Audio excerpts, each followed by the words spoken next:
Hollywood, and pretty much eating shit until you can make it is not new. Yeah. So people have done that for a long time. So now it's just influencers are doing it. Same thing in New York. People go to New York, these big cities, to try to make it, and they share. Like in New York, they might be 4 or 5 people sharing one little tiny apartment because that's all they can afford, and they have to do that in order to live there, to be close to the, which now is no longer, opportunity, which is changing a bit, but still. And so that perspective, I'm not gonna crap on them for that because they're just doing what they need to do to try to make it. But what I will say is, if you're trying to fake the funk and flex online like you got it when you don't, and try to bring people back to your house when you probably shouldn't, you should be focusing on grinding to get out of that situation. That's where I'm like, all right, cool. It's a little bit. Yeah, it kind of reminds me of, do you remember a couple years ago they had like the Bow Wow challenge? Yeah. Oh yeah. Basically found out that a lot of creators and influencers are broke. This man is not lying, and he is not exaggerating. I'm gonna share a story with you guys. I am in no way making fun of these people or their situation. It just genuinely perplexes me that this even happened. If you're new here, hey, I'm Nessa. I'm 26. I've been doing social media for the last 10 years. I actually used to live in Hollywood in LA, and I've been sharing a lot of my experiences, good and bad, mainly bad. So definitely check out my other story times. What I'm about to share with you, like, I genuinely cannot believe this. To set the tone, I want you to remember that everybody that I am mentioning that lived in this place had over 500,000 followers, okay? And online, they were flexing cars, money, jewelry, designer, the whole shebang. One time at the pool, I met a couple of people. They invited me and my friends back to their apartment. I could already see my friends commenting on this video because they're gonna know exactly what I'm talking about. Because how could you forget this? So we go up to the apartment expecting that,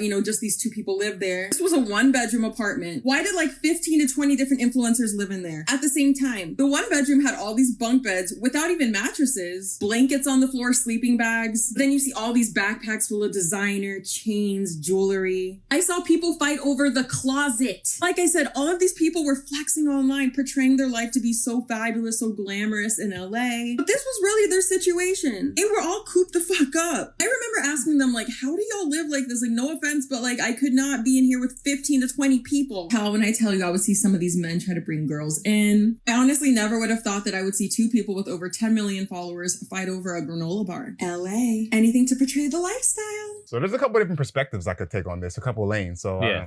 Well, number one, I'm not surprised at all, because when you look at the numbers, how many people are actually making money, it makes sense. There's like, social media will have you think that everyone makes 100 grand at least, and that everybody has a lot of money, and the numbers just don't support. So I mean, I'm not surprised by that at all. And then you're talking about LA, which is one of the fakest places on the face of the planet. LA, Miami, Las Vegas. Like, I already know, like statistically, I mean, it makes sense. Yeah. So I'm gonna take it. So I'll start with this lane first, and I'll take it from a more positive perspective. This whole idea of going to a new place like Los Angeles, like Hollywood, and pretty much eating shit until you can make it is not new. Yeah. So people have done that for a long time. So now it's just influencers are doing it. Same thing in New York. People go to New York, these big cities, to try to make it, and they share. Like in New York, they might be 4 or 5 people sharing one little tiny apartment because that's all they can afford, and they have to do that in order to live there, to be close to the, which now is no longer, opportunity, which is changing a bit, but still. And so that perspective, I'm not gonna crap on them for that because they're just doing what they need to do to try to make it. But what I will say is, if you're trying to fake the funk and flex online like you got it when you don't, and try to bring people back to your house when you probably shouldn't, you should be focusing on grinding to get out of that situation. That's where I'm like, all right, cool. It's a little bit. Yeah, it kind of reminds me of, do you remember a couple years ago they had like the Bow Wow challenge? Yeah. Where people would like put themselves in front of a plane and be like, oh, I own this plane, and it's really like the airport or something like that. Fact. You know what's funny too? The ironic part about it, from what I've learned, as we're content creators, right? We've had some experience in this now. We're not at 100,000 subscribers. Y'all should help us. Yeah, y'all help us out with that. But what I've noticed too, and also hearing other influencer stories that are successful, a lot of times people want authenticity. So almost if you were to give your like true life and say, listen, I'm out here trying to make it. This is kind of how I'm doing things. I'm not really living it like that. People tend to respect that more than you faking it and flexing online. From what for the most part. Sometimes I guess if that's your persona, then maybe. Because people like it relatable. And you know, it's funny because they actually had one creator that all he did was vlog him go to the office. Oh, okay. And he got like super popular. Yeah. And the thing is, he got so popular to a point where obviously he didn't have to work anymore, right? So he was making a lot of money, but he realized like, dang, like I can't make the same content. So what he did is he rented out an office and act like he was going to it. But you know, social media, I don't know what it is. Like, you guys should have been detectives in a past life or whatever it is. Someone found out that he was renting the office. I don't know how, but someone found out he was renting the office, and then that caused a big conflict because then people were like, okay, you're lying about being average now because now you make so much money. Because I mean, you think about it, it's like once you gain popularity, your lifestyle's not gonna be the same. So, dude, and you have to adapt and evolve, because I think Drake even has a line in one of his songs like, imagine about me still rapping like I never made it, or something like that. Yeah. Essentially, he was saying like, yeah, his music in the beginning, he was talking about trying to make it and where, you know, how his struggles were as a teenager. The dude's worth probably $1 billion now. Why would he still be making that same kind of music? You evolve. So in that content creator's case, he probably just should have kept it authentic and just found a different way to engage with his audience instead of trying to lie. Don't lie. That's the worst thing to do. Yeah. But anyways. Because once you get caught, it's like, ooh, pants down. Everyone's living a fake life, and that's why they think that you should too. They gave up who they are. They suppressed their own soul, their own authentic self in order to fit in to society, in order to be accepted and not rejected. They didn't want to be the Grinch. And so what they did was they suppressed their soul so that they could switch to this outside in thinking. When you're going from the soul, you're inside out. But when we are taught that our soul is wrong, then what we do is we suppress it, and our intuition, our imagination, and everything that goes along with it, we suppress all that stuff. And that's when we start accepting outside authority, people ruling over us and telling us how we should live our lives. In fact, the number one regret of the dying is living a life that others expected. And so most people are living this life that they think that everybody else wants them to, this magical, normal life that... He's very big. What's over your expression? You know, the reason my face was like that is because whenever people speak like this, one of the things I think about is that this is all nice and everything, but I think that people forget the system that everyone wants to try to escape, the matrix, actually affords us very good lifestyles compared to other people in the world. People complain about the system, but the system is flawed. Obviously, it's very imperfect, but they don't realize that the system is more good than bad, in my opinion. Now, it doesn't mean you have to sell your soul, like he's saying, and operate from the outside in and live this life that everyone thinks you should live. I think maybe I'm taking it a little more too literally. Let me give an example. Maybe that's the best way to do it. And maybe this will fall flat, but I'm just trying to, off the top of my head. Go for it. Let's say that you're a first generation person, or let's say you're even second generation, third, whatever, and you have parents and your parents say, hey, Bonnie, go to school, go to STEM, get a degree, and or maybe even go to school and become a doctor or an engineer or whatever. You're like, well, Mom, that doesn't feel true to me. I want to go and express myself as an artist. Your parents like, no, Bonnie, I know you want to be an artist, but go to school and get a degree in STEM. And then once you get a job and make good money and get stable, you can pursue your artistry on the side. But Mom, I really want to do art. I'm gonna go to school for art. You go to school for art, you graduate, and now you're trying to get a job as a janitor. No offense to janitor. Whereas if you had listened to your mom and went to school for STEM and got a degree, maybe you don't love your job that much, but you enjoy it enough. You make good money. You have the house you want, the car you want, whatever. And now you can pursue your art on the side. Have you really given up on your soul and who you are? Or have you just done a smart thing to fit into the system to have a decent life and then explore yourself on the side? And maybe even stack some cash up to retire early and then maybe work part-time as an artist. My point is, I think the system is a good thing if you use it wisely. That's me. But I know everyone has a different, I'm very practical. Yeah. Some people are very Yeah. I mean, the way I kind of see people like that have that kind of perspective, it's kind of like two areas that I kind of look at it. Like there are some people, you ever heard of Maslow's hierarchy of needs? Right. A lot of times when people kind of have that deep introspective, it seems like they've gotten to a point where they've reached, there's if you guys look it up, there's a pyramid, or I mean, I can't remember what it is, but it's a pyramid. And once you get to the top, you kind of have self-actualization, stuff that he's talking about. Right. And a lot of, in my head, I'm thinking okay, he's obviously an older gentleman. So he's probably come to the point in his life where he's able to make that. Right. The thing is, very few people ever get to that point. There's a lot of people who just get stuck at the survival phase. So I mean, at this point in life, I can kind of see why he was reflecting like that. So I mean, that makes sense. Unfortunately, a lot of people aren't going to make it to that point in life because they're just worried about survival. That's facts. And let's tie this back to the topic of this video, which is people are faking the lifestyle. Yeah. Okay. So then in that perspective, he's basically saying people are doing things to look a certain way. Yeah. Although if they really thought about it, they don't necessarily care about those things. Is that what he's trying to say?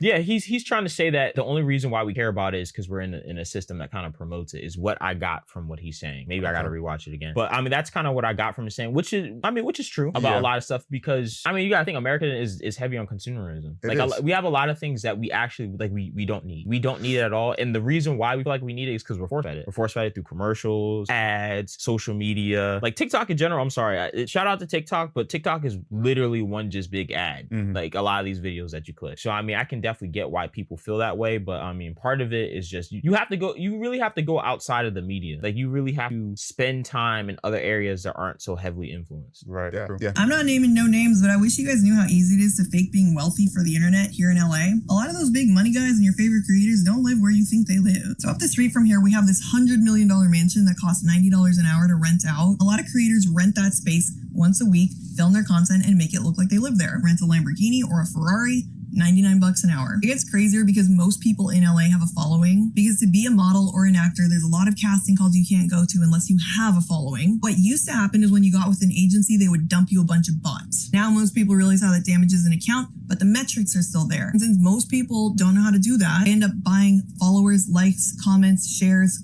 everything. So they can go to casting calls and keep their agency. There's even more because there's agency-funded houses out here. Anyone who's part of that agency can go film there and make it look like they live there, and they encourage you to do this because it looks better for the internet. But there's even more because we also have designer rental services. It's between $300 and $800 a month, and you get bags, shoes, sunglasses, clothing, anything you need, all designer. Just wear it, get your pictures, and then send it back. As long as you didn't ruin it, you don't have to pay for it. You can fully construct a lifestyle out here of wealth.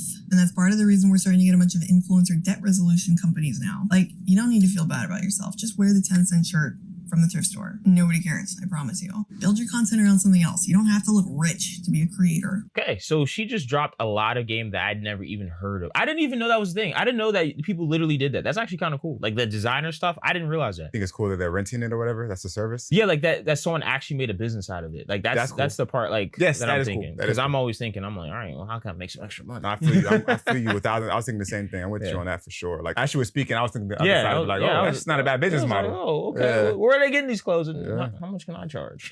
No, you're 100% right about that. I mean, we're thinking about this for business as business guys. Sorry, guys. The point that she's making though is for our video, people are faking the lifestyle. Okay, so what are your thoughts about that? I'm not surprised.